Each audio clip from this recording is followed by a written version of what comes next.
Filosofi riset dalam bidang akuntansi keperilakuan.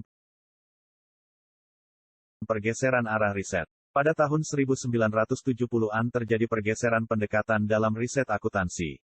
Alasan pertama yang mendasari pergeseran ini adalah pendekatan normatif yang telah berjaya selama 1 dekade ini, tidak dapat menghasilkan teori akuntansi yang siap digunakan dalam praktik sehari-hari.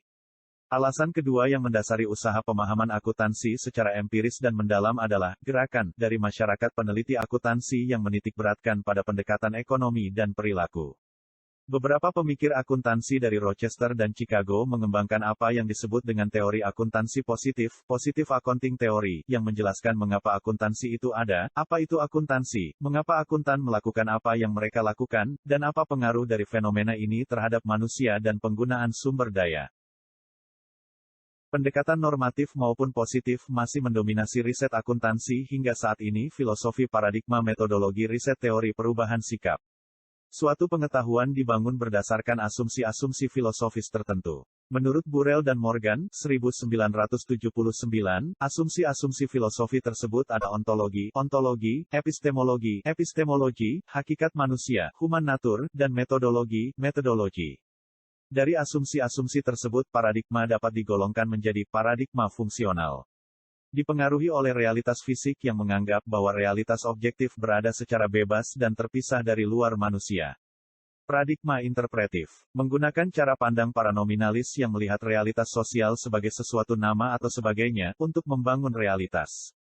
Paradigma strukturalisme radikal, mengasumsikan bahwa setiap sistem sosial mempunyai keberadaan ontologis yang konkret dan nyata.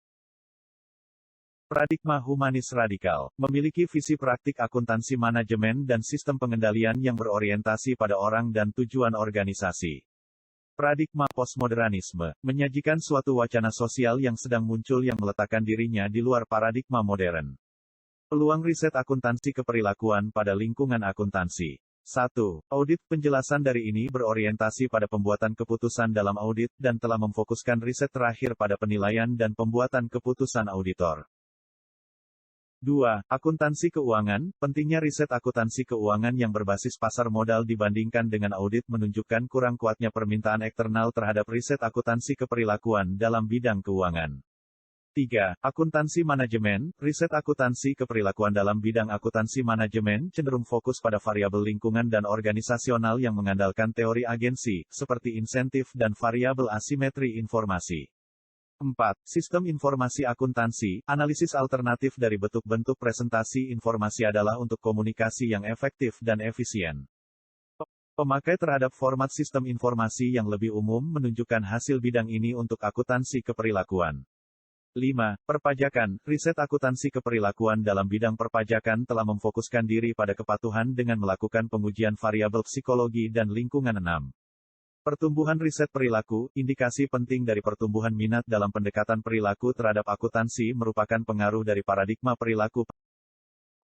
Perkembangan terakhir, individu wawasan dalam riset akuntansi keperilakuan saat ini bisa diperoleh dengan 2 cara, yaitu 1. Survei publikasi utama dari riset akuntansi keperilakuan. 2. Klasifikasi topik artikel yang dipublikasikan dan pemetaan publikasi terhadap model, teori organisasi modern, mempunyai kaitan dengan perilaku perusahaan sebagai suatu kesatuan terhadap pemahaman kegiatan perusahaan dan alasan anggotanya.